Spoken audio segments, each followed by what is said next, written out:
tere tulemast vaatama, kuulama Draama Laama podcasti esimest osa. Mina olen saatejuht Sille-Kadri Simer ehk siis Sillekas ja mul on täna fantastiline külaline nagu Amazing Woman. Mitte ainult ei ole tegemist doktorikraadiga juristiga ja mitte ainult armastatud sisuloojaga, vaid tegemist on siiski ka endise peaministri Andrus Ansipi kunagise töövarjuna. Tere tulemast! Ära palun seda maini, sest siis internet arvab, et ma olen salaorav, kes on infiltreerunud internetti, et oravaid promoda. Okay. Seda ei tohi mainida. Ma ei tohi mainida seda. Ei, see on nali, muidugi tohi. Okei, siis ma mõtlesin päris, et ma juba valmistasin ette teiega, mul on teiega suur pitt selleks. Nagu, ei, see oli nali, vabandust. Kas nalja tohib teha? Siin podcastis ainult peabki nalja tegema, mitte midagi tõsist, et ongi ainult kõik lihtsalt hea huumor, aga kuule, hea intro sulle siis. Tere tulemast saatesse tavakodanikust naisterahvas ehk Kärt. Tere, ma praegu, kui sa mind tutvustasid, jäin mõtlema, et oleks ma 10 aastat tagasi teadnud, kui hästi see doktorikraad ennast kunagi ära tasub, et igal pool saab lihtsalt nagu mingi sellest mingisugust sellist kiitust või feimet doktorikraadiga. Oleks ma seda ette näinud, siis ma oleks palju varem juba doktorantuuri läinud. Kohe otse magistrist. Ja selle kohta mul on küsimus, et ma sain aru, et me oleme sama vanad, aga kuidas sul doktorikraad on nagu, sest et mul on magister ainult. Vana sa oled, ma ei tea. Mis aastal? 90. Millal sul sünnipäev on? Novembris, 24. november. Ma olen sust vanem. Äge.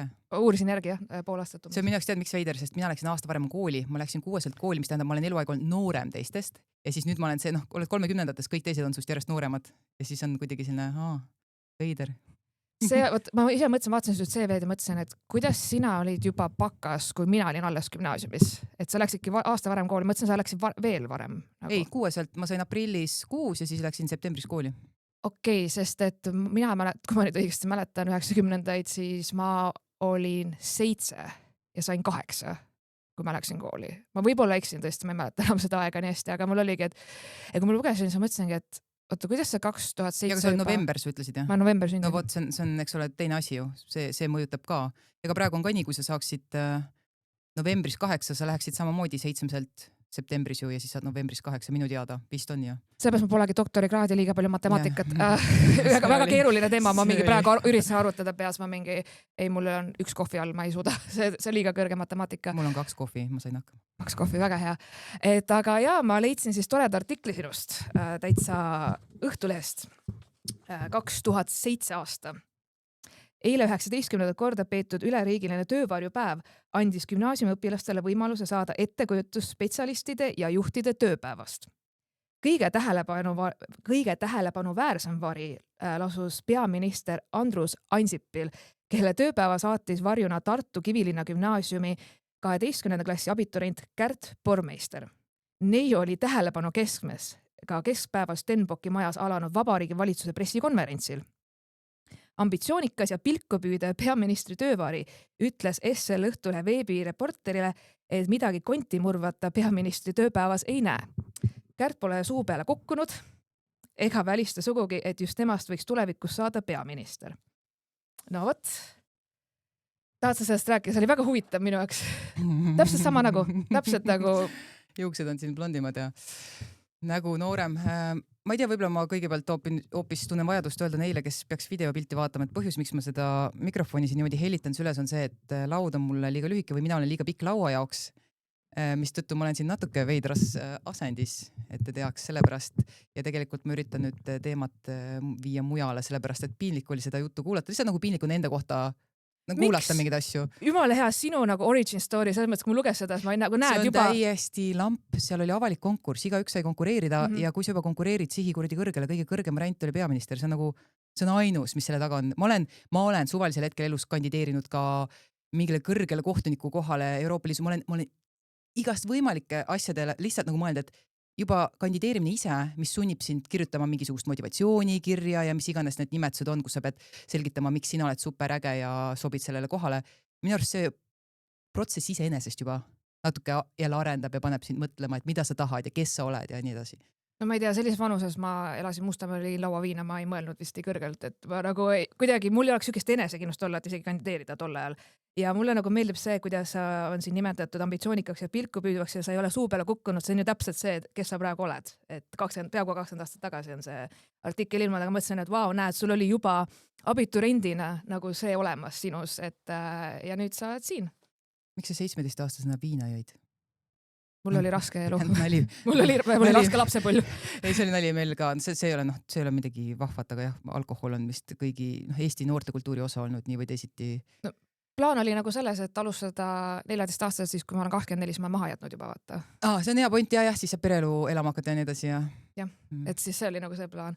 Aga ei, mulle lihtsalt nagu veel mõtlesin, et vau, et sa juba noorena siis olidki selline, nagu sa praegu oled mingis mõttes. Kuigi sinu jaoks on võib-olla cringe seda kuulda, aga siin on midagi halba ju. Ja see, et sa võiksid olla tulevane Eesti peaminister, absoluut 100%. You got my vote. Me lähme ka, Ansip 2007 muidugi lubas seda, et Eesti 5 jõukama riigi hulka 15 aasta jooksul, aga võib-olla sa vist sellist lubadust ei annaks, ma eeldan. Kohe kindlasti mitte ja ma arvan, see ongi suur osa sellest, millest ma toona vastasin küllap lihtsalt niimoodi pool naljaga vaatan. See on selline blaabla, see on nagu sportlastega intervjuu pärast mingit võistlust. Kuidas läks? Kuidas tunne on ja iga kord nagu vastus põhimõtteliselt sama vaata. See on nagu selline stamp vastus, see on mingi selline, mul on plaan.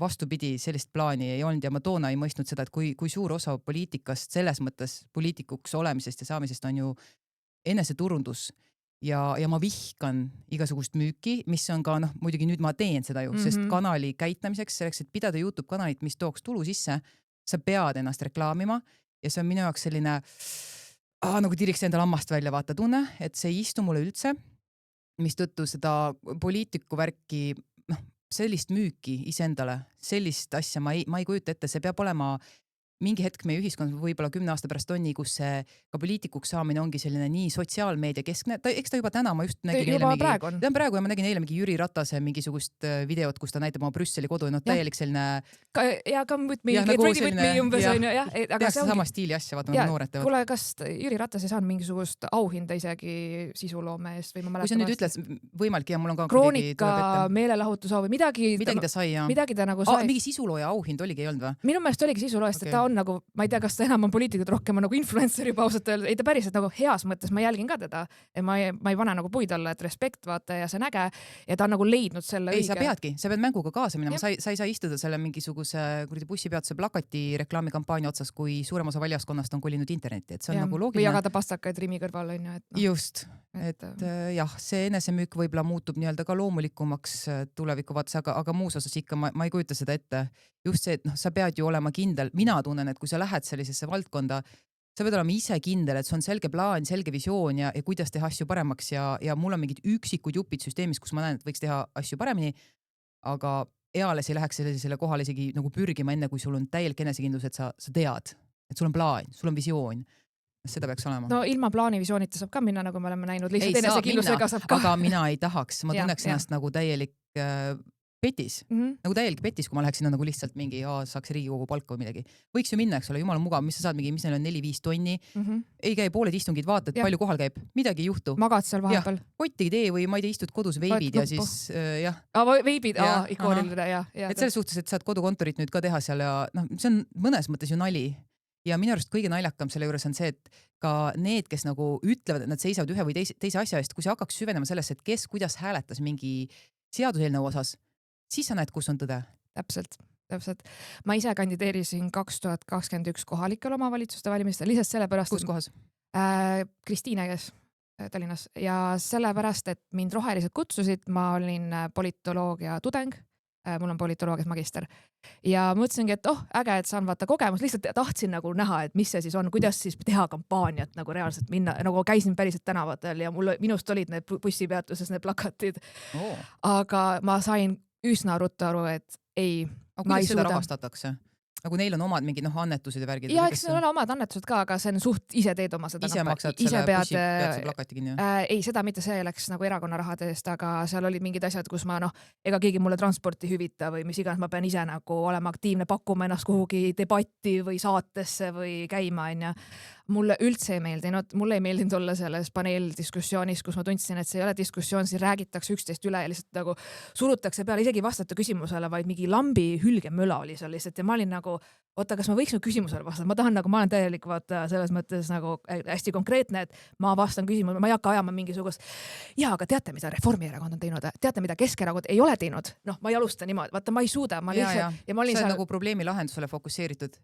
Ma eeldan, ja mul on sama, et kui ma nagu seda hülgemülaga seal Riigikogu istungitel kuulad vahel, nüüd vaatad ülekannet, siis mõtlen nagu, et kurat küll, elu on lühike, nagu mida te raiskate enda aega, meie aega, kõigi raha, see on täiesti mõttetu. Ma just nägin kõige haigem näide, mida ma viimati nägin seal Tartu uues volikogus, oli mingi klipp jagati, kus see tädike, ma ei hakka ütlema, kus erakonnast, sest ma pole kindel, aga ma olen suht kindel, kust erakonnast, hakkas, ma ei tea, kas oli 20 soost rääkima või 40 soost, aga jällest soode rohkusest vales mõttes Eestis ja siis ma mõtlesin, et jumal küll. Okei, ma nüüd vaikin, sest ma oleks midagi hirmsat öelnud varsti. No ta ei pea kõiki neid sugusid endale omistama ja selgeks õppima, vaata, et see on nagu chill, vaata, keegi ei sunni sind sugu vahetama, et see on nagu nii veider, kui ma mõtlen ka, et... See on, meil on päris probleemid. Täpselt, nagu, vait, meil on päris probleemid. Tegeleme sellega, et meil on mingi lapsed vaesuses kuskile. See, kus WC-s keegi käib või kuidas keegi ennast näeb, nagu on nii pseudoteema, nagu kui see on sinu jaoks kõige suurem mure, et oi, meil on mingi unisex vets, siis no sorry, vaata, see on lihtsalt jabur, see on lihtsalt absurdne täiesti, et ma ei saa nagu sellest aru. Kas, kui nad teaksid, et mitmes spaas, ala Viimsi spaas on ju ka ühisrõivistud, eks ole, Mustamäe täiskasvanute spaas ühisrõivistud. On kohutav, kui ma ei tea, et kas see, kes sinna nagu kinnisesse boksi läheb, mis tal nüüd seal vöö all on, kui ma ei tea, sa ajad mind hulluks, iga kord mõtlen. Ma tahaks minna nende inimeste koju ja näha, kas neil on ka siis meeste vets ja naiste vets, et kas ma pean ka küsima, või neil on ühisvets või kuidas vaata, kas ka, või siis on see, et kas ma võin sama peeglit kasutada, kui mees seal kõrval valmis paneb ennast või vaatab või kas ma võin samas kraanikausis käsi pesta, on see okei või on see ka, et ei ikka... Ja aga vaata, Sille-Kadri, sina ei saa aru sellest, see on kõik sinu kaitseks. Sa oled kaitsetu naine ja kui me lubame mingisugust laiemat arusaama maailmast ja olemisest, siis võib juhtuda, et mingi psühhopaat nimetab ennast naiseks ja tuleb sinu rõivistusse. Mida sa siis teed? Viskan high five, ma ei tea, küsin nippe, kuidas meiki teha. Ei, ma rõhutan, ta on vägivaldne psühhopaat. Vägivaldne psühhopaat, no ma olen Mustamelt selles mõttes, ei nagu, et ma nagu... Ei, no ütleme nii, kui ta päriselt vägivaldne psühhopaat, siis on vahet üle.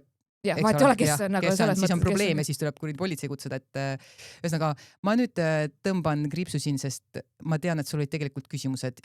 Ei, tegelikult miks ma seda artiklit välja printisin ja uurisin selle kohta on see, et ma nagu, muidu mul on plaanis kutsuda inimesed siia saatesse, keda ma kuidagi isiklikult tunnen. Mul on mingi kokkupuude nendega, kas olen koostööd teinud või mu sõber või mis iganes, siis mul on nagu lihtne neid grillida ja vaata, intervjuu küsimusi teha.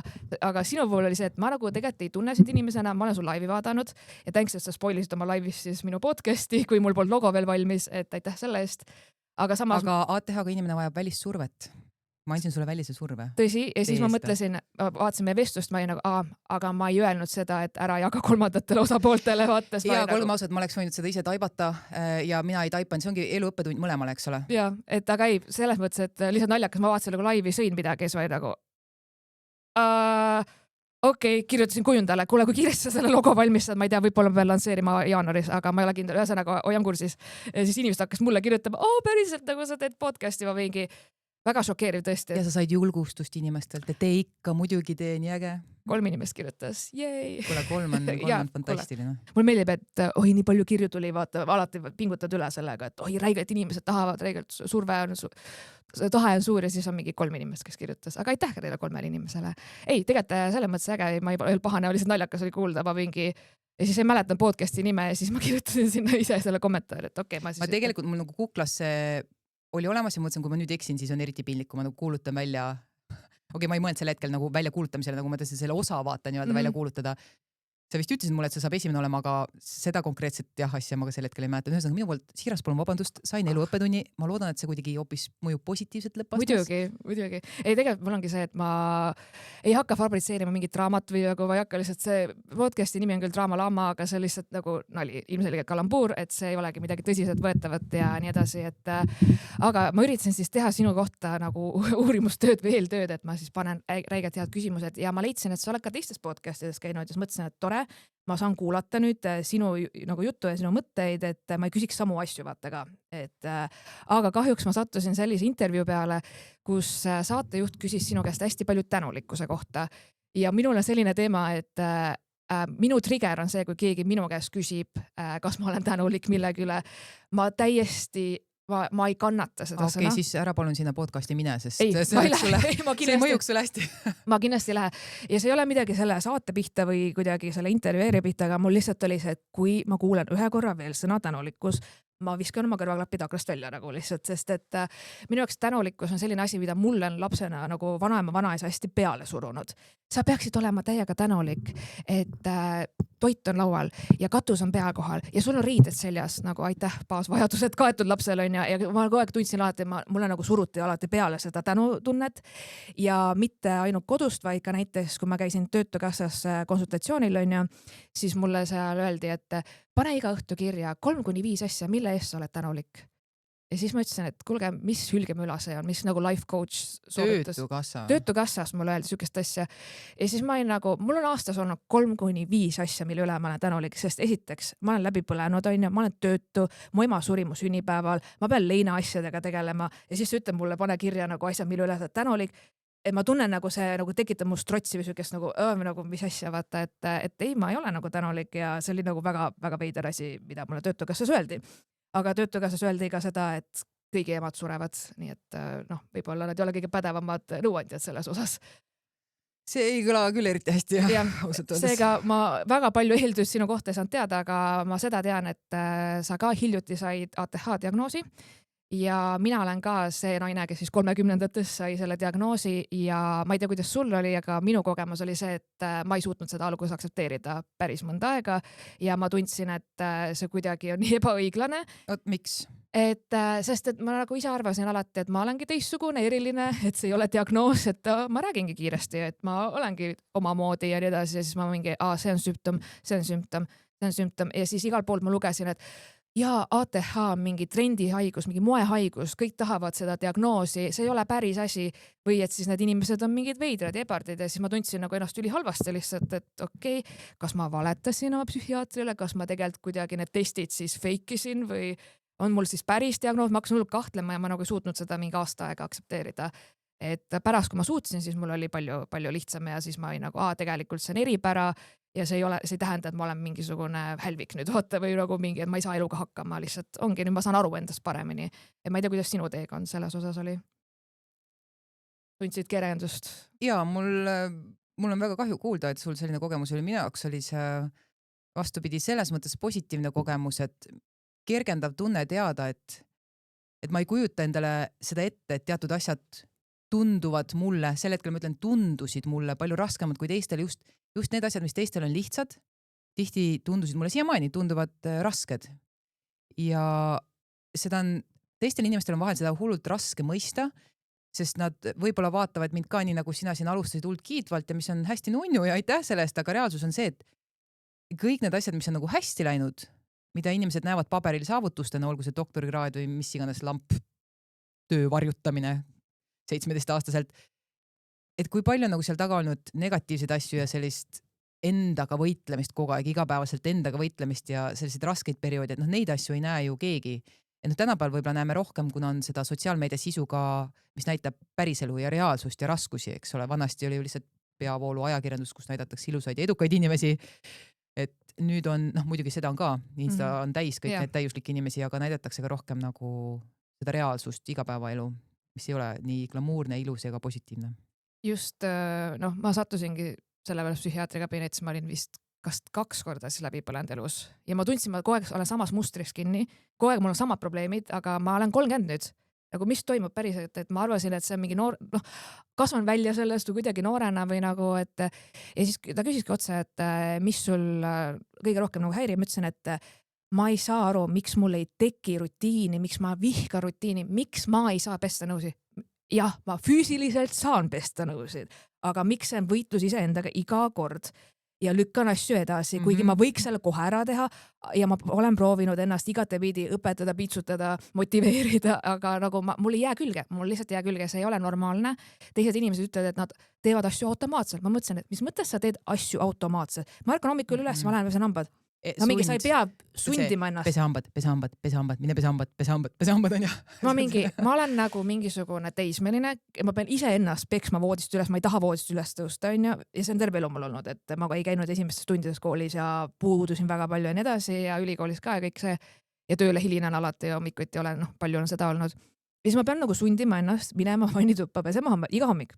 Ja tavaliselt ma olen leidnud sellise häki, et ma võtan telefoni kaasa ja ma vaatan mingit kas Youtube'i videot, et siis ma ei mõtle sellele monotoonsele tegevusele, vaid siis ma nagu teen ta ära ja siis saan oma eluga edasi minna, aga siis teised inimesed ütlesid, et ja see ei ole normaalne tegelikult, ma ei mõtlegi selle peale, see lihtsalt tuleb loomulikult ja ma ei nagu, kuidas tuleb loomulikult, et te käite kogu aeg trennis või te käite iga hommik jooksmas? No ei ole see ei ole võimalik. Sama. Täiesti sama ja üks mõte veel, ma ei tea, kas sa sellega samastud, aga kui ma neid järjekordseid tolmurulle kodus vaatasin, siis ma mõtlesin, et mul on selline naljakas, kuidas ma seda adun ajalist vahet nende toimingute vahel, et võib-olla ma mingit majapidamistegevust tegin 6 aega tagasi, siin me vahepeal olime reisil ja siis olid pühad ja ongi mingid asju tegime 6 aega tagasi ja kui ma täna pean tegema, siis mõtlen, ma just tegin ja võib-olla me õlitasime terrassi 2 aastat tagasi viimati, aga me just tegime ju, et nagu selline tunne, et kogu aeg uuesti, isegi kui on nagu aasta või 2 mingisugusel sellisel tüütul ülesandel vahet jäänud ja see on nii veider, sest ma ei tea, kas teised ka seda tunnevad, aga ma ei ole kunagi kuulnud enda nagu sõprusringkonnas, et keegi niimoodi ennast väljendaks ja siis, kui sa guugeldad sellist asja, siis jõuad jälle tihti selle, et see võib olla seotud ATH-ga ja minul see mõjub just lohutavalt, et okei, ma ei ole selles üksi, ma lihtsalt ei tea nii vahetult kedagi, kellel on sama olukord. Ma hetkel hakkasin mõtlema, et kes on mu tutvusringkonnas ATH diagnoosiga ja mõni inimene on, aga laiemas tutvusringkonnas on nii-öelda lähemate sõprade seas, ma ei tea kedagi. Ja siis tekibki vahel selline tunne, et kas mina olen see üks imelik, kellel on see viga küljes. Ei ole, sa lihtsalt teinud valed valikud elus, sa peadki ainult ATH inimestega suhtlema või siis autistide või siis kedagi, kes on spektrumil kusagil, et siis on endal lihtsam, siis sa nagu mulle täiega meeldib suhelda inimestega, kellel on vähemalt mingi kerge, vaata mina ei tea, kust läheb piir selle vahel, et oled mingil spektrumil või ei ole, aga mis on tihti omane autismispektrumi inimestel on see, et nad ei suuda nagu ridade vahel rääkida ja mina ei mõista ridade vahelist nagu sellist vihjet ka eriti. Ehk mulle tohutult meeldib, kui inimesed räägivad hästi vahetult ja hästi otse ja ma hindan seda nii väga, ma ei taha, ära anna mulle vihjeid, ma tõenäoliselt ei saa neist aru või siis ma nagu tõlgendan neid valesti. Ütle mulle jumala otse, ära muretse, kas ma solvun, see on minu mure, eks ole, lihtsalt ütle mulle otse ja see on nii kergendav minu arust. Ja mul oli alati, eriti noorena see, et keegi ütles, et see inimene flirtis sinuga või sa meeldid talle, ma mingi, ta ei öelnud mulle seda, mis mõttes ta flirtis, mis see tähendab, ma mõtlesin, ta sõbralik, ma ei saa kunagi aru, päriselt, mulle pidi parim sõbrana ütlema, Sille, see inimene seal ja ta nagu, sa meeldid talle, ma mingi, nagu ei, siis mõtlesin ka, kas ma mängin lolli, mõtlesin, ei, ma mängin lolli, ma ei saanud aru sellest, et keegi vihjas mulle, siis ma mingi, aitäh komplimendist, mingi, ja siis pärast inimene pidi mulle konkreetselt ütlema näkku ja siis ma mingi, aitäh, vaata, sest ma ei saa ka aru, pluss ma ei saa aru näiteks, kui on mingi passiiv-agressiivne käitumine, vaata, et keegi nagu umbes, et ta ei ole millegagi rahul, on ja ma küsin, et kas kõik on hästi, nojah, ma mingi, sa ütlesid jaa, ma mingi nagu kõik on hästi ja siis mingi, kuidas sa ei saanud siis aru, vaata, aga ma ei saa aru. Ütle siis konkreetselt mulle, milles on probleem, leiame lahenduse. Ma vihkan passiiv-agressiivsust, ma olen seda kogenud lähisuhtes, millest ma lihtsalt avalikult palju ei räägi, sellepärast, et inimsuhetest rääkides on alati see, et teisel osapoolel ei ole sellist platvormi, ehk ei ole, ma ei pea seda ausaks, aga ma lihtsalt tahan rõhutada. Aga see on sinu kogemus? Jah, tõsi, aga ta on minu mätta otsast, kui ma sellest räägin, aga see passiiv-agressiivsus teatud lähisuhetes on minust tekitanud sellist tohutult ärevust ja stressi, kus nagu ma ei saa täpselt aru ja siis ma mõtlen üle, ma muretsen üle, ma põen üle, ma üritan tõlgendada, ma vaatan sõnu ja konteksti, ma arvan, et ma sain loogiliselt aru, aga samas ma ei tea, mis inimese nagu see tagamõte siin oli ja see tegi mind nii katki mingil hetkel ja mina jõudsin ka täieliku läbipõlemiseni, mis oli kombinatsioonis tööalase toppama jäämisega, enda vaates toppama jäämisega ja siis see üks lähisuhe juurde ja need tõmbasid mind nii krussi, et ma lõpuks oligi peaaegu 3 aastat tagasi, kus ma tegin 2 olulist asja. Esiteks, ma läksin teraapiasse, ma proovisin 2 terapeuti, esimesega nagu lõpuks enam hästi istunud, aga teisega läks väga hästi ja see võimaldas mul nagu aru saada sellest, et mida ma päriselt tahan. Ta nagu aitas mind. Ta küsis mult asju, lasi mul rääkida ja lõpuks ta nagu viib sinu jaoks nagu punktid kokku, et kas sa panid tähele, mida sa enne ütlesid ja mida sa nüüd ütlesid, kuidas need asjad omavahel seotud on. Ja siis ma jõudsin selleni, et mida ma selle lähisuhtega pean enda vaates tegema, mida ma pean tööalaselt tegema ja ka see, et ma pean selle ATH asjaga ka tegelema, eks ole. Et kõik need asjad jooksid kokku ja täna siin istudes ma tunnen nagu sellist kergust enda eksistentsis, mul on selline rahu hinges. Ma olen leppinud sellega, et teatud suhteid ei annagi võib-olla parandada, need ei anna päästa ja sa ei saa ennast hävitada lõpmatult, üritades säilitada mingit suhet, mida ühiskond ütleb sulle, et sul peab olema. Täpselt. Ja teatud suhete kohta surutakse peale, et see on ju sinu see ja sinu too, eks ole. Ja mul ei ole võimalik inimestele selgitada sellises viisakusvestluses 35 aastat ajalugu. Ja see on mega tüütu on, kui sulle öeldakse, et sa pead teatud suhteid säilitama teatud moel või viisil või intensiivsusastmega, kui sa ise tead, et see, kui ma seda teeks, siis see hävitaks mu. Jah. Et tore, kui see teistele toimib, aga see ei tähenda, et sulle sobib selles suhtes, et Just. minu jaoks oligi, kui ma läksin nagu reaalselt esimene psühhiaatri vastuvõtt, siis kui mul oli see ATH, ma ei olnud diagnoosi veel, aga ma mõtlesin, et midagi mul on ja ma ei arvanud üldse, et mul ATH, kusjuures on, ma ei tea, mõtlesin, äkki ma olen loll laisk ja põlen läbi kogu aeg, ei oska elu elada lihtsalt ja saamatu inimene. Ja siis ta muigas kohe, kui ma läksin, hakkasin nagu õmblusmasin lihtsalt nagu laskma eest mingi. Kas keegi on kunagi öelnud sulle, et sa räägid kiiresti ja siis ma mingi, et jaa, mul keskkoolis kutsuti mind MC Kiirsuks, on ja siis ma mingi tegin talle seda nalja, et tähelepanu tegemist on ravimiga ja ravimitarvitsusega tähelepanu pakes olevat infolehte. Ja siis ta mingi, oled sa kuulnud sellist asjast nagu ATH? Ma mõtlesin, et mul on talent, et mingi, okei. Ja me rääkisime, siis ütles, et aga miks sa tahad olla nagu kõik teised? Ma ütlesin, et aga ma olen 30. Ma pean ju suutma pesta nõusid ja koristada ja olema nagu rutiinne, normaalne, täiskasvanud inimene, funktsioneerima, käima tööl ja olema nagu rahul eluga, aga ma ei ole ja mul lihtsalt on nagu raske, ma tunnen, et ma surun ennast kogu aeg raamidesse, kuhu ma tegelikult ei sobi. Ja ütlesin, et selles ongi probleem, et sa ei ole endale loonud süsteemi, mis sind toetaks. Aga sa praegu oled nüüdseks või? Just, et mul oli hästi palju nagu häbi selles osas, et ma pikka aega mõtlesin, kas ma võtan koristaja endale või mitte, sest ma ei suuda aknaid pesta. Ma vihkan, kui on katlakivi kusagil. Nagu see on kuidagi sensory issues, et ma ei saa seda kraapida või pesta või midagi on seal mingite asjade küürimisega, ahju puhastamine, külmkappi pesemine, mingi siuke suur puhastus, siuksed nagu pinna. Ma muidu ei ole tegelikult mingi üliräpane must inimene, nagu võiks eeldada. Ma olen luhakas, mul riided vedelevad, siin paberihunnik seal ja aga pinnad on puhtad selles mõttes. Ja siis mul oligi, et võtsin ühendust, tegelikult minuga võeti ühendust üks hästi tore koristaja, kes kuulas podcasti ja pakkus ennast, ütles, et kuule, et kord kuus käin, teen sul kõik need aknad asja, mis sa ei taha vaata. Ja ma olin nagu okei. Ja ma olin kord kuus aknaid pestame? Kord kuus aknad ja kõik, mul ikka lähevad aknad väga ruttu mustaks, sest et ma elan Tallinnas. Ma ka Tallinna kesklinnas Pärnu maantee juures, aga me peseme võib-olla kord aastas, sest Ai. mina seda ei tee, mees teeb. Väga õige, väga õige. See on selles suhtes paarissuhe aitab. Mina ütlen nagu edukas paarissuhe, edukast huvi, mitte ära sõnuda siin, aga selline toimiv. Ja. Tervislik, normaalne, hea paarisuhe aitab sellega, et partneriga saate nagu kompenseerida teineteise nii-öelda siis neid nõrkusi või nagu vajakajäämisi. Et see oli üks asi, et ja mul tuli siuke nagu meelerahu, et ma enam ei vaata kogu aeg mustast aknast välja ja ei mõtle, et see häirib mind räigelt, aga ma ei suuda seda kokku võtta ennast, et seda ära pesta. Siis ka minu jaoks hästi oluline, et nõudepesumasin oleks, et ma tõesti, ma ei pese, ma kõik läheb nõudepesumasinasse, et isegi kui need ei tohi panna nõudepesumasinasse, see läheb nõudepesumasinasse. Ja siis jällegi korter on puhtam ja siis mul on nagu rahulik, mul pole ärevus kogu aeg, ma ei mõtle öösel selle peale, miks ma täna jälle ei korista, miks ma jälle ei sorteerinud. Ja mingid sellised süsteemid olen endale loonud, et näiteks mul on motivatsiooni trenni minna, siis ma lihtsalt ütlesin oma inimesele, et palun lihtsalt ütle mulle, et lähme trenni, et pane mulle kalendrisse nagu, et vii mind trenni nagu, et muidu ma tunnen, et ma lükkangi seda lõpmatuseni edasi.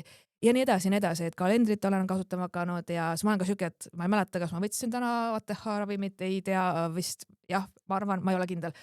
Kogu aeg lihtsalt pea laiali otsas ja nagu täiesti uskumatu. Ja ma hakkasin looma neid süsteeme ja ma ei hakanud enam, mis ma vanasti tegin, oli see, et ma tööintervjuudel hästi palju valetasin enda kohta või varjasin. Ehk siis ma olin mingi, ja muidugi 5 korda nädalas kontoris käia pole mingi probleem, 8 hommikul kontorisse tulla ei ole üldse probleem minu jaoks. Kuigi ma tean, et see on väga suur probleem minu jaoks ja ma ei ole hommiku inimene ja mulle ei sobi, kui on väga ranged kellaajad, ma pean punkt kellaajast kellaajana kusagil olema.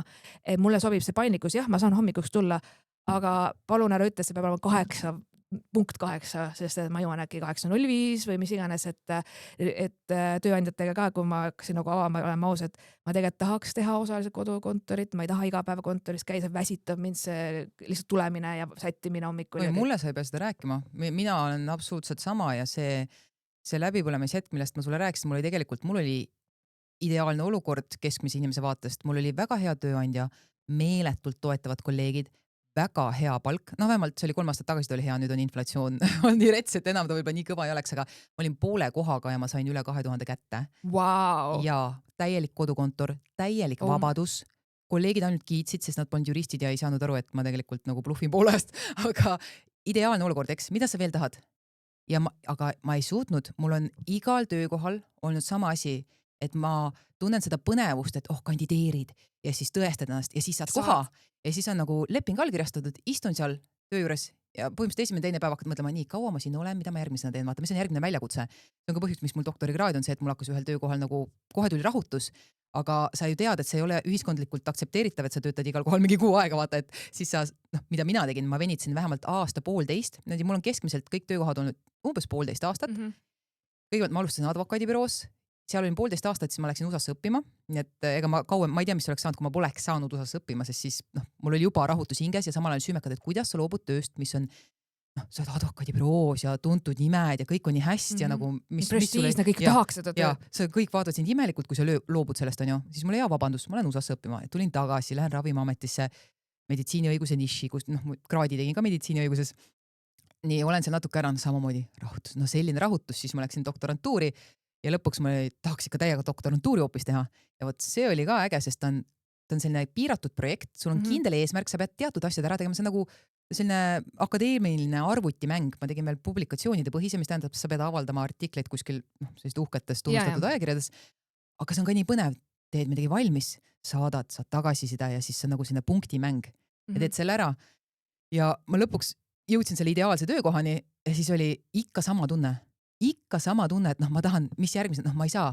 Mis sul see viga on, miks sa ole kunagi rahul? Mis mul viga on, see on see tunne, ma kogu aeg arvasin, et ma lihtsalt ei ole leidnud veel seda ideaalset töökohta, kuniks ma sain aru, et seda ideaalset töökohta ei ole olemas minu jaoks. Ja see, et ma selle kanali tegemise täies mahus ette võtsin, selleks ma pidin enne seda, ma aasta aega olin aja maha võtnud, ainult säästudest elasin, et tegelesin trenniga, võtsin eratreeneri, tegin niimoodi, võtsin poole aastaga 10 kilo alla. Ma olin vahepeal väga halvas seisus nii vaimselt kui füüsiliselt omadega ja ma töötasin enda kallal, kuni ma lõpuks hakkasin siis selle kanaliga tegelema ja nüüd ma tunnen, jällegi ei taha ära sõnuda, et ei ole sellist hing sureb tunnet nagu nende klassikaliste töökohtadega. Muidugi sellist palka ka ei ole, kaugeltki mitte. Ja kõik on selline ebamäärane. Aga see põnevad, sa pead iseenda raha teenima, pead leidma võimalused, on ja, et jällegi see ongi siuke nagu projekt, mis muutub ajas kogu aeg. Just, et mul ei ole seda, et ma olen nüüd lukus mingis töölepingus ja nüüd ma tunnen ahistatult ennast ja kuidagi vangis, et siin ma olengi nüüd elu lõpuni kõngen siia ära, et järgmine koht ja kui ma ei oleks seda teraapia kogu seda asja teinud, ma tõenäoliselt oleks elu lõpuni otsinud seda õiget kohta ja tundnud ennast sitasti. Mul on ka, et mu sõbranna kunagi tegi nalja, et minu üks tugevusi ja oskusi on see, et iga 3 aasta tagant ennast jälle nagu kätte võtta ja teha mingi täiesti kannapööre elus, et täiesti reinventing yourself, nagu siis ma olin ka, et see, ma ei tea, see kõlab nagu ma oleks ebastabiilne inimene ausalt öeldes, sest et mul oli noorena, ma olin hästi ambitsioonikas ka ja hästi siuke, et ma ei tea ka, mida ma elus teen, aga ma tean, et ma tahan olla parim või kuhugi jõuda või midagi teha. Ja ma olin 20-ndates, kõigepealt ma töötasin Soomes vahetusvanemana restoranis, siis ma tulin tagasi, ma põlesin läbi, siis ma töötasin restorani juhatajana Eestis, ma põlesin läbi ja siis ma, nagu, kus me täna oleme Eesti Noorteühenduste Liidus siin stuudios, see on minu endine tööandja, siis ma tulin tegevjuhiks Noorteühenduste Liitu MTÜ-sse, millest ma mitte midagi ei teadnud, vahepeal tegin bakat, siis mulle nagu MTÜ elu, tegelikult mul oligi kõik olemas, mul ei olnud ühtegi halba sõna, mul ei olnud midagi valesti, mingit draamat ei olnud, aga mul hakkas igav, et ma olen kõik ära teinud, ma olen kõik need üritused siin ära korraldanud, ma olen need üldkoosakud teinud, kriisikommi teinud, kõik, ma olen teinud, see kõik juba tundub mulle jälle nagu tuttav või rutiin, mul ei ole midagi uut siin. Siis ma läksin agentuuri, siis ma sain aru, et agentuuri elu mulle ei sobi, siis ma olin töötu, siis ma ei teadnud, mida teha, mõtlesin, et olen vabakutseline vahelduseks, siis ma vabakutselisena ei saanud hakkama, sest raha ja peab ennast turundama ja mulle ei meeldi ennast turundada, siis ma vahepeal tegin magistri ära. Ja siis ma läksin avaliku sektorisse tööle ja olin seal mõnda aega, et eksperdina siis, ehk siis mul on ka olnud, et inimesed kuulavad, mis asja, restorani juhataja, MTÜ tegevjuht, magistrikraad avalikus sektoris, nagu kes sa siis nagu oled või mis sa siis teed, pluss meelelahutaja, teen pulmi, õhtujuhtimis podcasti on ja andsin raamatu välja vahepeal, mis raamatu? Meil oli Dissident podcastil sai 6 aastat ja siis me andsime välja Eesti naiseks kasvamise raamatu, kus siis valisime välja 50 kuulajakirja ja panime raamatukujule. Okay. Ja siis nagu siuke projekt oli ja vahepeal on ka, et inimesed ka, kuidas sa jõuad, see on mingi, on põhjus, miks ma olen 3 korda elus läbi põlenud, on ja, et see ei tule niisama, see tulebki sellest, et ma ütlen kõigele, muidugi, teeme, lähme, on ju, täiega lähen kaasa hasarti. Ja siis ma kell 10 õhtul istun reedel kodus täiesti olen ühe võileiva söönud ja teen neid asju, kõiki neid asju, millele ma jaa ütlesin ja olen lihtsalt vaimselt nii läbi, pean oma plaanid ära jätma, enda heaolu ära, et ma ei saa trenni minna, sest et ma lihtsalt, mu kalender on äärest ääreni asju täis, hommikust õhtuni mul pole aega enda eest Ühesõnaga, sina pead õppima ütlema ei. Ja nüüd ma eelmine aasta siis 2024 ja 2025 ma siis pidin päriselt siis õppima seda, mitte ainult, et mul psühholoog ütleb, et Sille, sa pane liiga hullu, sa ei saa, mitte keegi ei saa sellisel tasemel vaata töötada. Ma mingi, ei, mina saan. Aga kas sa tahtsid, kas see tegi sind õnnelikuks? Ja ma olingi kogu aeg, vaata, kui ma olen rakkes, siis ma ei mõtle oma probleemidele, et ma kogu aeg jooksin ära selle, sest et ma olin kogu aeg, mul oli nii kiire ja siis ma ei mõtle tegelikult, mis mul nagu... Sul siis oleks olnud või on vaja sunnitud puhkeaega nii-öelda, et sa pead minna saadetud töö juures nädalaks ajaks puhkuseks.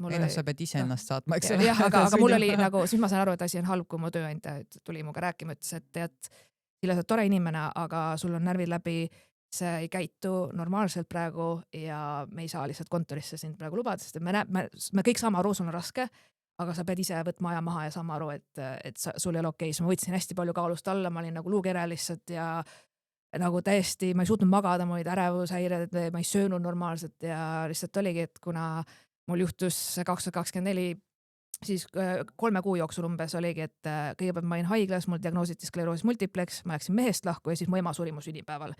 See oli kõik 3 kuu jooksul. Ja ma mõtlesin, et ma suudan kõike nagu koos hoida, et ja ma saan, sest et 3 päeva pärast raamatu trükki saatmis mu ema siis suri. Ehk siis ma olin raamatu esikal pärast matuseid sisuliselt paar päeva hiljem ja see oli nagu nii pöörane aeg. Ma olin täiesti šokis tegelikult, ma ei saanud ise aru, et ma olen nagu šokis ja kõik üritasid mind aidata, aga ma ei osanud nagu abi vastu, ma ei teadnud, mida teha, ma olin lihtsalt nii šokis. Ja siis ma sain esimest korda elus aru, et ma olen nüüd teinud endale selle karuteene, et ma olen ennast nii täis pukkinud ja nüüd mul on kriis elus. Ja kuidas ma nüüd ütlen ära, ma pidin reaalselt esimest korda helistama inimest ütlema, et ma ei tule esinema. Sorry, ma loobun sellest projektist. Sorry, ma ei saa tulla. Ma iga kõne nutsin pärast, ütlesin, et ma ei ole kunagi ei öelnud. Ma ei ole kunagi ei öelnud, ma olen alati tulnud, vahet ei ole, kas ma olen väsinud või mis igas 0-4, ma teen asja ära. Ja esimest korda ja siis üliraske oli loobuda. Kõik mu elus lihtsalt täiesti kaos oli. Ma kõige selle keskel ma vaevu nagu suutsin ennast kokku võtta, et üldse mingid asjad ära teha. Ja siis ma esimest korda ka nagu päriselt palusin abi oma sõpradele, ütlesin, et kuulge, ma ei saa hakkama, ma ei suuda isegi otsustada enam, mul on pea laiali otsas, ma ei saa aru üldse, ma pean minema mingi notari juurde ja mis see pärandi pankrot on, mis on mitte midagi, mul oli täielik, mul oli lihtsalt kõik oli nagu nii üle küllus. Ja siis ma õppisingi, et tegelikult on okei, öeldes mina mõtlesin, et okei, mu karjäär on läbi, ma ei tee enam kunagi midagi, sest et ma olen nüüd öelnud ei, ma olen loobunud, aga tegelikult inimesed oli ülimõistvad ja toetavad, kes Sille mitte keegi ei saaks sinu olukorras hetkel hakkama. Sul oli 3 väga ränka asja, ühest neist piisaks, kui sa ütled inimesele, et tead, mul juhtus selline asi isiklikus elus. Ja aga ma olin kriisi nõustamises reaalselt ja ma nutsin ja lubasin, et ei, ma saan hakkama päriselt, mul ei ole vaja, mul on kõik hästi, nad ütlesid nagu mulle vaadati, et sul ei ole nagu lõpeta endale valetamine, sa pead abi küsima. Ja siis kui ma lõpuks sain nagu üle sellest, ma olen nagu hästi uhke inimene, ma mingi, ei, mina nagu lähen läbi tule ja vee ja mida iganes, teen kõik asjad ära ja mul ei ole vaja kedagi ja bla bla bla, mega super hüper iseseisev, kunagi ei ole vaja abi. Ja siis kui ma lõpuks ütlesin, et okei, ütlesin oma inimesed, mul väga piinlik ja kõik, aga tegelikult inimesed pani mind nii mugavalt tundma ja ütlesid, et loomulikult nagu, hallo, lõpuks ometi sa nagu said aru, et sul on nagu vaja abi ja nüüd ma olen võtnud aja maha, et enam ma nagu ei stressa, et olen siiani töötu ja mis siis on ja et ega need töötukassa kommentaarid ka mind ei häiri selle koha pealt, sest nagu nad ei tea, mis tunne on, kui sul on elus selline kriis, sellised kaotused ja nii palju nagu kõike probleeme asju, ja läbielamised, et ma nagu võtangi neid asju kuidagi nüüd lihtsamalt ja vabamalt ja et ma nagu enam ei ole nii ärev ja nii stressis, et aga see oli nagu pöörane. Nii et jah, ma õpin ikka veel ei ütlema asjadele, ütleme nii. Võt, sellised teemad väga morbiidseks läks nüüd. Miks morbiidseks? Selles suhtes ma ei näe selles midagi morbiidset. Vanema surm võib tohutult raske, selles suhtes enamikil juhtudel ma eeldan on väga raske läbielamine sõltumata sellest, milline oli inimese suhe vanemaga, see on igatpidi komplekssete emotsioonide läbi käimine. No sa kuidagi ujusid mööda sellest MS-diagnoosist, mis on nagu rets asi ja siis veel selline põnts isiklikus elus, see on kõik rets ja see tunne, et sa pead kuidagi kogu aeg iseseisev olema, see on kõlab nagu selline tubli tüdruku sündroom, mis on tihti, mina olen kirjandus lugenud, et see on ka ATH-ga seostatav, et sul on see tubli tüdruku sündroom või ma ei tea, kumb oli enne kanal muna, vaata, kuidas nad seotud omavahel, aga see on nagu selline tavapärane. Ma ei tea, kas see on see sündroom, lihtsalt point on selles, et ma nagu noorena olin hästi palju mõjutatud oma vanavanematest, kes on hoopis teine generatsioon ja nad olid ülimalt ranged ja nõudlikud. Niimoodi, et ma pidin õigesti istuma, käituma, õigeid asju ütlema, vahet ei ole, ma olen 6-aastane. Nagu kedagi huvita selles mõttes, et mis sa vingud, ole tänulik, et sul on katus pea kohal ja nagu toit laual ja nii edasi, vaata, et nad olid üli-ranged muga. Ja siis et ma nagu tundsin alati, mul on hästi suur pinge ja mina ei tohi eksida.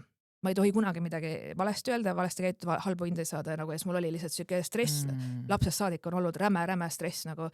Ja veider on ka see, et tegelikult ju enam mul vanavanemaid ka ammu juba ei ole, aga nende sõnad või kuidagi see mõju kandus edasi. Kindlasti sellises varajases eas see jääb tohutult hinge. See on hullult kahetsusväärne ja kuidas meid inimest on võimalik noorest east talle nii palju kahju tekitada, mis teda terve elu kummitab. Sest kuidas sa kodeerid seda ümber, mis sul juba väiksena nagu sisse kodeeriti ja minule hullult aitas, ma ütlen jällegi, käisin sellises teraapias, mis oli nimetus on holistiline nelik, mina ei ole üldse holistika, esoteerika, mitte ükski nendest asjadest pole minu rida, mul oli sellest suva, minaks oli nagu selline rääkimise teraapia, puhtalt selleks ma sinna läksin ja mulle sobis see, sest see oli 2 nädala jooksul 4 korda 3 tundi, nagu korraga, ma ei viitsi, ma ei suuda, et käin iga nädal, räägime, ma ei viitsi, mul on nagu 2 suurt asja, millega ma tahtsin tegeleda, sellega tegelesime ja üks asi, mida ta seal näitas, joonistas selle ringikesed, et see, sa oled sina päris mina, siis on see, mis kiht sulle tuleb siis vanematest või kes iganes sind kasvatab, vanavanemad, eks ole, kes sul seal lähimad inimesed ümber on. Ja siis sõpruskond ja ühiskond ja mis iganes kõik kihid sinna ümber tulevad ja siis üks eesmärk oli see, et jõuda selle, kes sina päriselt oled, enne kui kõik need mõjutused nagu sulle mingid kihid peale ladusid. Ja minu jaoks oli see nii isikliku suhte nii-öelda lahtiharutamisel kui ka tööalaselt selle õige väljundi leidmisel tohutult oluline nagu jõuda selleni, et kes ma nagu tegelikult olen, miinus see, mida on teised siis nii-öelda kas oma käitumise või sõnade või millega iganes mulle nii-öelda jälje jätnud. Ja see, kui sa rääkisid praegu oma sellest vanavanematega kogemusest, paratamatult mõtlesin, et ma arvan, et sulle nagu hästi kuluks ka see sama selline intensiivne ma eeldan, et sa oled ka, sa oled 35, sa oled tõenäoliselt väga palju mõelnud selle peale, aga et mõelda selle peale, et kes sa olid nagu enne seda, kui vanavanemad suutsid selle jälje jätta, et inimene tegelikult ju sünnib juba oma iseloom, sa oled juba inimene valmis, kui sünnid ja sa oled, kes sa oled ja seda sa näed väikelastest ka, et selle 2-3 aastased, neil on oma iseloom, neil on oma mõtted, neil on juba huumori, ta on inimene ja kes olid nagu enne seda, kui need vanavanemad siis sellise ebaterve suhtumise külge surusid, et peaks justkui täiuslik olema, et sa olid juba enne seda valmis, et kuidagi jõuda sinna tagasi on selline, vähemalt mind isiklikult see tohutult aitas, sest mul oli ka palju selliseid välised ootused igast asjad, mis jätavad sulle selle, et ma ei julge olla mina ise, sest ma vean kuidagi teisi inimesi alt, kui ma olen mina ise. Ja sellest lahti saada oli nii vabastav ja nii irooniline on see, et kõik need igast asjad, mida ma kartsin, enne kui ma näiteks selle kanaliga läksin täismängu peale, enamus asjade puhul on läinud risti vastupidi. Et kui ma kartsin näiteks, et mis tööd ma pärast leian, kui see kõik, kui see ei õnnestu, mis on tõenäosus, et see õnnestub mingi YouTube'i kanal eesti keeles, mingi veits juura teemad ja nii. Ja kuhu ma siis lähen, et kes mind enam tõsiselt võtab ja täna mul on 0 kahtlust, et ma leiaksin juuratöö kohe, kui mul on vaja. Ehk kõik need hirmud osutusid asjatuks. Ja mul oli ka nagu alati, ma tundsin, et ma pean kuidagi ennast, kus ma ütlen, produtseerima või tõmbama tagasi või olema kuidagi mitte nagu nii ekstra, mitte nii jutukas, mitte rääkima nii kiiresti, mitte tegema sellist nalja, et ma olen hästi palju ka kogu aeg mõelnud enda peas, et kuidas ma nüüd peaksin siin olukorras reageerima, käituma. Ja kui ma sain nagu sellest üle, et tead mis, niikuinii ma ei meeldi kõigile inimestele ja jumala suva. Ja mis siis on? Okei, fine, oletame, et mingi tööandja vaatabki seda, mõtlevad, sa 35 aastane ennast teeb mingi draamalama podcasti, issand kui cringe. Aga kas ma tahaks minna tööle sinna? On minu küsimus. Kas ma tahaks minna? Et kunagi ma tegin Dissident podcasti, selle kohta oli ka, et miks nii vulgaarne nimi ja bla bla. No mis dissidel viga? No tõesti, sorry, vaata, kui inimesed ei saa aru nagu naljas või võtta kõike nii surm tõsiselt, siis ilmselgelt mina ei sobi sinna keskkonda. See lihtsalt ei sobi mulle, miks ma peaks tahtma sinna, ma ei tahagi tegelikult. Ja vastupidi, mul ongi, et tegelikult ka eelmine podcast avas mulle sellised uksed, kus mind kutsutigi, hei, mulle meeldib su isiksus, su iseloom, tule meile pulmaemaks. Tule sinna. Kus juures lampi, mina kunagi arvasin mingi, et kui ma enne otsingutel olin, mõtlesin, et kes ma võiks olla või mida teha, oli pulmaema oli üks asi, mida ma mainisin tookord terapeudile, et ma enda pulma korraldasin ise, mulle tohutult tegelikult meeldis see rahvamassi juhatamine ja nagu selgitamine, et nüüd on see ja too, Ja- et see on nii veider, et sa mainid praegu pulmaema seda. Jah. ma ka puhtjuhuslikult sattusin sinna, mõtlesin, et mis seal ikka, ei ütle ei sellele kunagi. Ja ma olen siuke veits hullülge, ma lähen ja proovin ja küll ma mõtlen välja koha peal, küll ma leian lahenduse, ma üldse ei kahtlegi selles. Kuidas läks? Väga hästi, väga lõpp. Ja siis ma saingi, vot seal tuli see päris tänutunne. See, kui nagu nii palju tööd vaeva, veits siuke ärevuspinge ja siis tuli see eduelamus, vaata, et see õnnestus ja nägi, kuidas pruutpaar oli õnnelik. Tänutunnet küll, sulle lihtsalt ei sobi see, et keegi sunnib sind, et Jah, praegu pead ütlema. Jah, kas sa oled tänulik, et sa oled täna siin podcastis? Ei.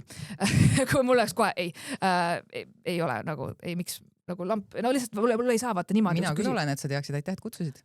Aitäh, sa ei pea valetama. Aga ma ei, sellises olukorras, ma valetaks viisakusest, kui keegi küsib, kas ta kleit on ilus, vaata, mida ma mölisen. Aga nagu see ei olnud valetamine. Mul on päriselt hea meel, sest nii tore on kuidagi ka see, et kes mind oleks nagu kutsunud podcasti enne, kui ma oma kanalit tegema hakkasin ja siis nüüd on nagu selline võimalus kohtuda uute inimestega ja rääkida kõikvõimalikel erinevatel teemadel, arutleda. Minu jaoks on nii äge. Mulle meeldib see. No võtta, ma just ütlen, et ma ei kutsu selle põhjal inimesi, kellel on palju jälgijaid, et see ei ole nagu see teema. Ma kindlasti kutsun inimesi, kellel võib-olla on kinnine sotsiaalmeedia üldse. Ma ei pidanud seda silmas, me ei tundnud teineteist, nagu et meil ei olnud seda kokkupuutepunkti. No meid tõi kokku ju siiski üks meesterahvas. Jaa, meid tõi kokku hoopis üks meesterahvas. Mis on väga huvitav, et aga näed, temast mingit kasu ka oli, selles mõttes on mul hea meel. Aga oli universum on minu arust, ma ei tea, mul on täna võib-olla lihtsalt hea päev vahelduseks kuidagi.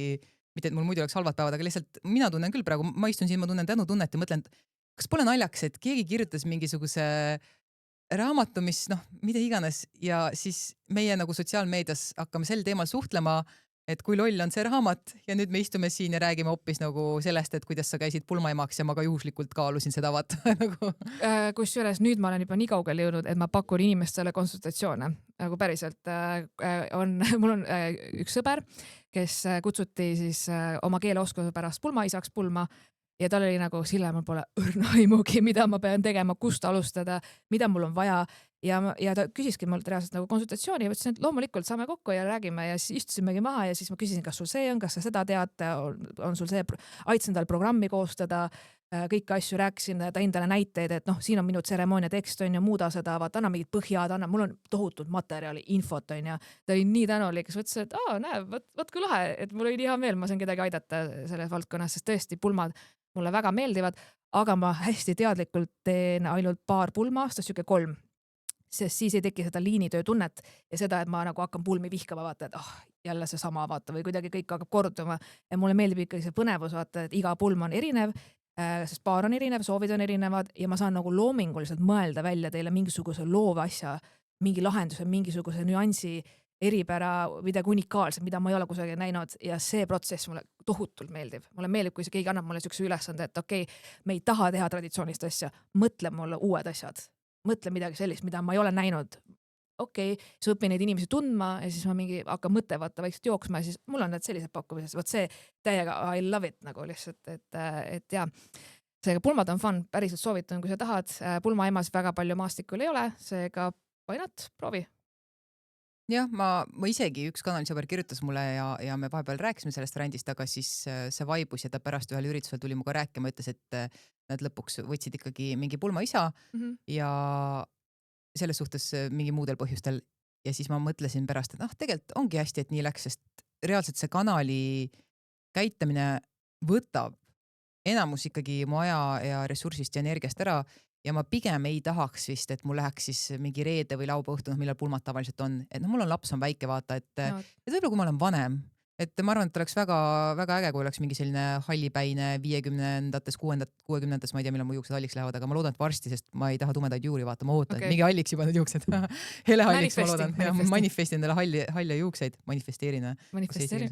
Jah. Ma ei usu sellesse päriselt, aga samas mulle meeldib naljaga sellesse uskuda. Absoluutselt. Aga ühesõnaga, praegu ongi hea, et see praegu niimoodi ei läinud käiku, sest ma tegelikult erinevalt sinust, ma ei suuda nii mitut asja korraga, mul on väga raske mitut projekti korraga käitada.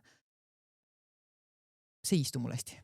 Mul on selles mõttes klassikaline ATH, et mul on see hüperaktiivsus, see püsimatus hästi nagu suur. Ja mul on tavaliselt, ma kõige õnnelikum siis, kui mul on 3 erinevat asja, et mul on midagi näiteks, kas mul on mingi päevatöö või projekt või mida iganes, siis ma teen midagi, mis on seotud loomega. Kas see on, et olen pulmaema või õhtujuht või teen podcasti või mida iganes ja siis on midagi sellist, kus ma pean nagu süvenema rohkem nagu detaili minema. No näiteks raamatuprojekt, kus tõesti sa pead vaatama, et käima üle toimetaja kommentaarid, et see võtab kõik tohutult aega ja nii edasi ja valima mingit paberit ja kujundusega tagasisidet andma, et see nagu selline asi tõesti peab sügavale minema. Ja siis ongi see, et ma saan, näiteks täna mul on selline päev, kus ma tunnen, ma ei suuda üldse keskenduda, mul on veits siuke loomepäeva tunne, et siis ma teen oma loomeprojekte ja kui mul on see süvenemise tunne, siis ma lähen süvitsi tegelen mingite muude asjadega. Et siin on super hea, et sul on neid erinevaid jah, siis, sest minul seda välist hüperaktiivsust sellist ei ole, mul on nagu hüperaktiivsus on siin sees, mul lähevad nagu mõtted teise maailma otsa vahepeal, tegeled ühe asjaga ja siis nagu üks silm vaatab sinna, teine vaatab sinna nagu. Ja, et mul on alati just see olnud, et koolis istuda ühe koha peal üliraske, ma kuulasin ühe kõrvaga muusikat alati, et see oli see, kuidas ma suutsin keskenduda, kuulata mingeid asju, mis mind huvitanud ja mul jalg alati käis ja käed alati käisid ja et ma olen hästi žestikuleeriv ja siuke, et aga nüüd ma nagu olen lasknud selle poolelgi nagu endast minna, et olengi ekstra vehin kätega ja nagu jumala suva, nagu mind ennast enam see ei häiri, kunagi proovisin olla nagu ikka, et peab korralikult istuma ikka tütarlapsele kohaselt ja nii edasi, vaata. Peab ikka vaikne, rahulik tagasi. Ma vihkan seda tütarlapsele kohaselt, mul on nii hinges, mul kunagi üks, see on vist algkooli enam selle põhikool, mingi ma ei tea 5.–6. klassi üks inglise keele õpetaja midagi tegi, mingi kommentaari stiilis, noh, et ala, ma parafraseerin täiesti, mõte oli selles, et ole rahulikum, et vaata seda su klassiõde, et nagu ole nagu tema põhimõtteliselt. Jah, poisid võisid olla, nagu meil seda palju tahtsid ja paljud olla, ei, nad said ka vastu päid ja näppe, aga lihtsalt tüdrukutele alati see, et tüdrukud nii ei käitu. Tüdrukutel nagu see pole lubatud, mitte et poisse kuidagi ei kutsutud korral, kutsuti ikka, aga lihtsalt millegi pärast peeti vajalikuks rõhutada sellele, et tüdruk. Ja see oli, ma nii vihkasin seda lapsest saadik ja sama. Ei tohtinud jalatarkis istuda, nüüd ma olen kodus, istun jalatarkis ja olen nii õnnelik. Lihtsalt ma saan lõpuks ometi istuda jalatarkis, nagu see oli amazing, vaata, sest et see oli alati asi, mille pärast ma sain vastu peid jalgu. Ja kõik see, et pean kogu aeg vaata korrigeerima enda käitumist, kogu aeg mõtlema selle peale, kuidas ma välja näen, kas mu juuksed on sassis või patsis või ei ole või et ma vihkasin seda, mul on pilte, kus ma näen, et ma lapsena olen nutnud vahetult enne pildistamist, sest mul on jälle pandud mingisugune mingi punu, pats või kalasaba ja siis mingid lõksud ja asjad ja ma nagu tirisin endal juustest need välja ja karjusin ja vihkasin seda ja mulle ei meeldinud see kleidi materjal, ära pane mulle seda kleiti selga ja see oli nagu kohutav draama oli mul kogu aeg väiksena kodus, et see oli ikka korralik, aga jah, inimestel, kellel on ATH ja sellised eripärad, see on hästi tavaline, et mingid tekstuurid, mingid kangad ja asjad nagu ei sobi. Ma just riidekapist selle viskasin mingid asjad välja, et ma olen mingitel hetkel ennast lollitanud, et noh, see näeb hea välja, ma olen selle ostnud, aga ma ei pane teda mitte kunagi selga, mingi vaatasin just kapis ilus, mingi Ivo Nikolo kleit seisab, mul on 5 aastat juba, sest ta lihtsalt seljas ei tundu õige. Ta kuskilt kohast tundub vale. Ja siis mul on lõpuks on kõik sellised lössakad, mingi venivad kleidid, sest mul on hea tunne, mul on tunne ennast mugavad selle kohta. Mina valingi riid, inimesed ütlevad ka, oi, sul on nii värvilist riided, oi, sul on selline stiil. Mul ei ole stiili. Ma valin kanga ja selles mõttes, et lõike ja kanga järgi, et kui midagi kusagil mind hõõrub või kuidagi pigistab, ma ei pane selga seda. Mul on mõtet raha raisata, ma ei hakka kunagi kandma seda. No täpselt, ma ka õppisin seda nüüd põhimõtteliselt 30ndate keskpaigas, et ära lollita ennast. Kui sa selga proovid, juba vähegi tunned, nagu ükskõik mis kõige minimaalsem asi, absoluutne ei. Ainult siis, kui on 100% mugavus, ainult siis muidu pole mõtet. No võt. Aga tulles tagasi sinu kanali juurde, et ma ei ole küll kõiki su videod vaadanud, aga mulle meeldiski vaadata neid live ja mingid teemad, noh, see IP-raport ja Cheesy Street ja need asjad, mis mind nagu huvitasid, et okei, et tahakski kuulata erinevaid perspektiive ja kuna sa oled selline intelligentne naine ja jutt jookseb ja sa räägid õigel kiirusel. See oli minu jaoks oluline, et sa räägid nagu ma ei saa osasid podcasti kuulata, inimesed räägid kas liiga monotoonselt või liiga aeglaselt. Mulle kirjutatakse, just kirjutas ka paar päeva tagasi keegi Instas, et ikka kuulab 1,5-ga. Nad panevad kõik, ma räägin isegi kiiresti ja siis vahel mõtlen, et keskmisele inimesele see on vist liiga kiire ja siis mingi omad joped kirjutavad, et ei, ma panen ikka 1,5 peale, et ära muretse, et ikka liiga aeglane.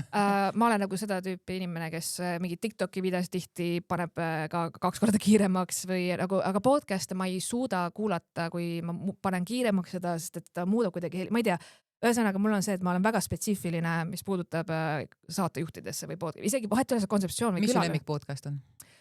Mis mu lemmik podcast on, ma kuulan vaheldumisi, mul on see, et ma kuulan jällegi oleneb mis osa, ehk siis mulle meeldib võhkarid, ma kuulan võhkareid, see on Suvariik, siis Unejutud podcast, Kurjategija karistus, siis ingliskeelsed podcast, Nicole Byersi podcasti kuulan, aga ma valin nagu osade kaupa, ma mingi, see on see teema ma panen tausta, vot see teema mind huvitab, et okei.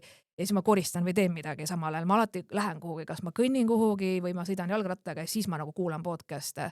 Et ma tavaliselt nagu alati olen kuidagi liikuvuses, et mulle podcast'id meeldivad siuke taustamürana ja siis vahepeal mõelda kaasa mingi vau, ja see vist on sekt ikka ja mulle ka tundub, et see on sekt, on ju, sest ma saan samal ajal teha nagu asju, et ma ei pea nagu istuma ja mõtlema, vaata, et ma mingi täiega toimetan. Tead, sellega seoses mul tuli üks selline lapsevanema dilemma meelde, et enda elust. Vaata, ATH-l on teatud, ma saan aru, pärilikkuse komponent, et noh, et ühesõnaga perekondades on rohkem täheldatud, et on mustrid, eks ole. Ja ma lihtsalt vaatan oma lasteaegalt ja mõtlen, et huvitav, et kas tal võib olla ja miks ma selle peale mõtlen, see, et noh, näiteks tema alati, kui ta teeb midagi ala, ongi, nagu sa rääkisid enne hambapesust, eks ole, või ta sööb, ta tahab vähemalt unejuttu kuulata. No, ideaalis ta tahaks nagu paneks multa tööle, aga seda me ei tee, meil on üks päev nädalas erandpäev, nimetame seda, kui võib telekas käia samal ajal. Ja ta tahab alati unejuttu, siis me vahepeal abikaasaga ütlesime, et noh, et liiga palju, et kogu aeg ei saa unejutt ja siis ma vahel mõtlen, et aga kus see piir läheb, äkki ta aju vajab seda ja mis kahju sest tekib, kui ta kuulab seda unejuttu sel ajal, kui ta sööb. Ma ei tea ja ma ei teagi, kas sellest võib tekkida kahju. Loogiline on mõelda, et noh, et äkki see on halva harjumuse tekitamine, aga samas äkki see on mingisugune noh, tema eripära ja lapsevanemana on nii kuradi keeruline, sest ma ei taha talle ju kuidagi halba. Ma ei taha halba harjumust tekitada, aga ma ei taha ka nagu mingi pahandada, et noh, et ei kuula jälle unejuttu, vaata söögi ajal, kui see tegelikult võib-olla oleks, noh, ei teegi mingit kahju, et see on nii ei oska öelda, mul ei ole lapsi ja ma selle laste koha pealt ei tea mitte midagi. Ja ma tahtsin selle lihtsalt nagu universumi panna, et võib-olla mõni lapsevanem kuuleb seda ja kuidagi samastub mu murega, et siis ma ei tea, kirjutage mulle. Aga mul on nagu reaalselt hommikust õhtuni mingisugune taustamine, kas see on lihtsalt, et mingi muusika käib vaikselt, mitte nagu kõvasti, aga nagu vaikselt või mingi isegi saade, mida ma ei vaata või podcast, et mul on alati, ka kui ma lähen kontorisse, kui ma töötasin kontoritöö peal, siis ma ka kas või vaikselt ühe kõrvaga kuulasin natukene muusikat taustale. Ma ei suuda olla nagu haudvaikuses lihtsalt, et teha tööd. See tundub mulle nii imelik. Ma nagu kuulen kõiki helisid ja mind hakkab häirima enda hingamine või neelamine või mingid imelikud asjad hakkavad mulle häirima. Siis mingi, et ei, mulle ikka peab kuidagi, et ma saan nagu keskenduda paremini, kui mul midagi taustal nagu mängib. Et see on lihtsalt, ja mul on alati olnud see nii kaua, kui ma suudan mäletada, et see on alati mul olnud. Ma vanasti väiksena kuulasin Onu Reimuse jutte vinüülplaadi pealt. Mina kuulasin ka Onu Reimuse jutte, aga kasseti pealt alati. Magama jäin ainult Onu Reimuse juttudega. Mul oli kasseti mängija, see isegi mis panid kõrva nagu klapid, mis iganes kunagi tolle olid ja siis vinüülimängija, niimoodi vinüüli käisid mul lihtsalt enne magaminekut lõpuni, et jah, nii et ma ei tea, ma lihtsalt olen, kes ma olen, noh, ma olen lõppkokkuvõttes, mis ma tahtsingi öelda, on nagu see järeldus. Nii, ehk siis mul ongi nüüd järgmine ülesanne sulle. Siin on 3 minut tsitaati, mida mina olen inimeste kohta öelnud ja sina pead ütlema, kas tegemist on laimuga, solvanguga või tühistamisega. Sinu otsus. Oota, defineerime ära, mis on sinu jaoks tühistamine.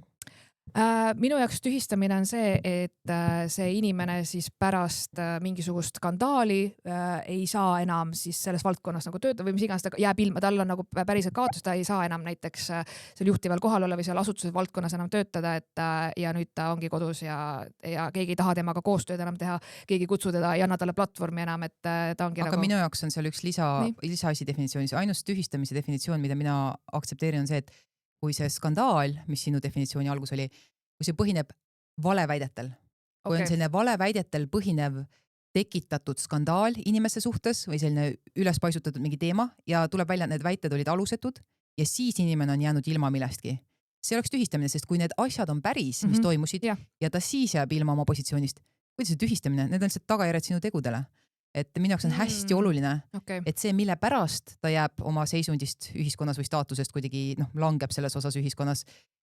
Kui need väited on tõesed, siis minu jaoks ei ole tühistamine. Okei, no selge. Igatahes esimene lause siis on, ta on nii rumal, et saab isegi seisvalt autolt löögi. Kas see on laim, solvang või siis tahtsin inimest tühistada? Solvang. See on solvang. Seal ei ole faktiväidet. Laim oleks see, kui me räägiks faktiväitest. Mis mõttes tühistamine? Ma ei näe üldse, kuidas see saaks tühistamine olla. Ei, minu arust see on solvang. No võt. Järgmine. Autor ei ole kasutanud AI abi, sest ChatGPT tegi eneka pärast temaga suhtlemist. Solvang. Okei. Ja 3. Sinu pärast arvavadki tulnukad, et maal pole intelligentset elu. Solvang. Need on kõik väga toredad, ilusad solvangud, see on nagu, Aitäh. see on selline intelligentne solvang, mina hindan, kusjuures kui keegi ka mind intelligentselt solvab, see pakub mulle kuidagi, ma ei tea, see on naljakas, kui keegi ka mind intelligentselt solvab, seda ma oskan hinnata. Mul lihtsalt nagu need, kes tulevad kirjutavad mulle, sa oled lits või mingi sa oled taina peas, ma nagu tüüp, näe veits vaeva, vaata. Siis ma vastan neile lihtsalt tavaliselt ise oled. Mul on nagu solvangutega see teema, et mind ei häiri isiklikult, kui keegi mind solvab, lihtsalt palun vaata, et su grammatika oleks korrektne, et ei ole pederast raske kirjutada. Selles mõttes, see on mu point, vaata. Et kirjuta mida iganes sa tahad, aga mulle ei meeldi vaata käia kusagil Delfi kommentaariumis panna nagu ja kogemata ei kirjutata 2 T-ga, ma ei tea, kas sa tahad matta seda kommentaari või ma ei tea, igatahes, et lihtsalt kommunikatsioonispetsialistina mind alati häirinud, kui keegi super kirjavigadega või valesti kirjutab, et see on mulle alati silma jäänud, aga kui keegi ütleb midagi päriselt enda meelest nagu solvangut, aga see on päris naljakas või siuke tabav, siis ma olen nagu, oh my god, see on päris hea, et mulle nagu meeldib, ma olen päris huvitavaid asju lugenud enda või dissident podcast'i kohta, et mulle meeldis võtta Delfi kommentaarium lahti ja lihtsalt lugeda, mida täiesti suvalised anonüümsed inimesed kirjutavad, kes podcast'i tõenäoliselt ei kuulagi, lihtsalt selle pinna pealt, mis see uudise sisu, vaata artikli sisu on. Ja ma olen päris huvitavad asju, ma olen nagu mõelnud, et no vot, siuksed teemad, et ei tulekski selle peale. Nüüd meil on siis viimane osa, ma üritan saadetele panna mingid segmendid, muidu on see, et meil on lihtsalt jälle möla podcast ja ma täiesti lähen teemaga liiga laiali. Aga see on esimene proovi podcast, see on harjutus, taskuhääling ja siis teinekord teeme uuesti. Kui see, ütleme niimoodi, kui ma suudan 10 osa ära teha, siis ma kutsun uuesti sind. Kutsun mind 10. 10, okei. Mul on siis selline rubriik, kus siis inimesed saavad küsida nõu. Ja ma palusin oma tuttavatel siis saata mingisuguse küsimuse. Ma ei saa juriidilist nõu siin küll anda. Ei, mitte juriidilist nõu. Okay. See on pigem selline, et küsi nagu halba nõu. See ei ole midagi tõsist, aga ma siis loen ette. Vaata, kas ma pean andma halba nõu või? Et ma pean meelega andma, et oleks kõigil selge, et ma nüüd pean andma halba nõu. Jah, see on halb nõu. See on halb nõu, sest see podcast ei ole tõsiselt võtta podcast, et see on nagu, jah. Work in progress, ütleme niimoodi, et kui ma mõtlen sellele mingi parema nime välja järgmine kord, aga nii, tere. Olen 20. alguses noor ja pidin hiljuti helistama panka seoses liisinguga. Kõne lõpus küsis panga teller, kas võib uut teenust tutvustada, aga ta tegi seda eriti veidral viisil. Ta nimelt küsis, et kas te viimasel ajal ei ole mõelnud juhuslikult suremisele. Ma olin kohkunud ja vastanud midagi, mille peale ta vabandas ja täpsustas, et tahtis elukindlustust pakkuda. Ta küsis, ta ütles, et see teller siis, et jah, ma tean, et te olete noor ja ei ole abielust, teil pole lapsi, aga mõelge vanemate peale. Lõpus ütles, et kindlustust ei maksta välja suitsiidi korral. Kas ma pean mõtlema juba praegu elukindlustuse peale või see on lihtsalt mingi pangaskämm? On siis küsimus. Minu meelest 20-ndates, ma isegi 35-selt ei mõtle elukindlustuse peale. Nagu, ma ei tea, mul endal on see, et ei ole lugenud. Need tingimused, ma tean küll, et Swedbank vahepeal on mulle ka pakkunud, aga ma nagu ei ole nagu aru saanud sellest vajalikkusest, aga võib-olla, ma ei tea, samas huvitav küsimus, kas sa oled suremisele mõelnud panga poolt? Mul nagu mõtlen, et mis piirid meil siin on, et millist nalja võib teha, mida ei või. Ma ei tea, milline su kuulajaskond on. Ma ka ei tea veel, see on esimene osa. Kas su kuulajaskond on sotsiaalselt väga tundlik? Kui kuulajad on sotsiaalselt tundlikud, siis ma palun ette vabandust, aga kujutame korra ette, et me oleme naised saunas. Ma peaks selle peale halba nõu andma, siis ma ütleks nagu juristina, et ilmselgelt, kui sa kavatsed ennast ära tappa, siis ära mõtle elukindlustuse peale, sest siis see niikuinii ei kehti. Kui sa ei kavatse ennast ära tappa, siis võib mõelda küll. Aga kas sa soovid, minu halb nõu on see, et lihtsalt tee ära, vaata, ära loe tingimusi. Lihtsalt tee ära, vaata, mul ATH mingi, okei, mida iganes. Ja mulle ei meeldi, kui ma pean telefoni teel suhtlema teenusepakkujatega, ma olen alati siuke, ma ei ole kindel, kas ma saaks mõelda, ma ei oska vastata, vaata. Ma ei vasta kunagi, ma ütlen alati, saatke meilile info. Ma ei suuda protsessida nagu, mul on vaja näha silme ees seda infot. Kui sa mulle räägid, siis mul juba üks kuradi ajurakuke on kuskil teise pool maailma, mõtleb mingi selle peale, et tahaks Tex-Mex toitu praegu. Tahaks küll, mul on ka kõhtu. Ma armastan Texas kantiinat, see on jumal üle kõige maailmas. See on minu jaoks ainus selline päris hea Tex-Mex Eestis. Ma olin aasta Texases ju, nii et mul on nagu Frozen Margarita on mu absoluutne lemmik. Ja, Texases pole käinud, aga ütle niimoodi, toit on hea. Toit on kindlasti hea. Aga siis selline oligi esimene osa Dramalama podcastis. Aitäh, Kärt, sa tulid tõesti, mul oli nii põnev ja aeg läks ma ei tea kuhu. Me teeme väikse pausi sinuga jätkamis Patreonis juba teistel teemadel, milleks olesid ette valmistanud või mitte. Mul on tegelikult sulle üllatused, aga sellest juba Patreonis. Seega tõesti super aitäh.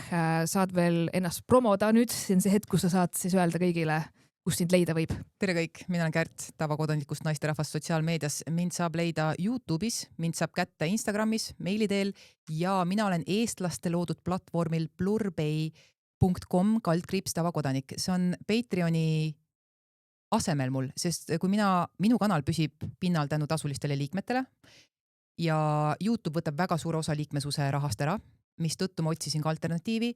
Patreon oli üks variant, mida ma kaalusin, aga nemad muutsid ka oma hinnastamisloogikat mingil hetkel, ehk nad võtavad ka nüüd oluliselt rohkem ära kui Plurbay. Plurbay võtab endale ainult 5%. Okay. Ja käibemaks laekub Eestisse ja seal saab kogu sisu täiesti reklaamivabalt kätte. Nad on Eesti oma mehed, nad arendavad seda, seal tuleb juurde asju, praegu seal pole playlist'e nii, aga väga hea, soovitan ka Eesti sisuloojatele, kes nii-öelda tasulist liikmeskonda kultiveerivad, et kaaluda Plurbay varianti, võrrelda neid hindasid ja kõike, nii et plurbay.com/tavakodanik. Mul nii kahju, ma enne seda ei küsis, sest ma juba olen Patreonis konto teinud ja ma olen juba sisu sinna ka loonud praegu hetkel, aga ühesõnaga ma ei välista midagi, see ei tähenda, et ma ei võiks. No jaa, muidugi sa võid ju uurida lihtsalt, et mis see erisus on ja sest Patreonis on tehniliselt kindlasti palju rohkem lahendusi, mida Plurbays hetkel ei ole, aga minu jaoks mulle sobib Plurbay ka. Okay. No väga lahe. Okei, aga mina olin siis Sillekas, see oli siis esimene Draamalama saade ja kohtume Patreonis.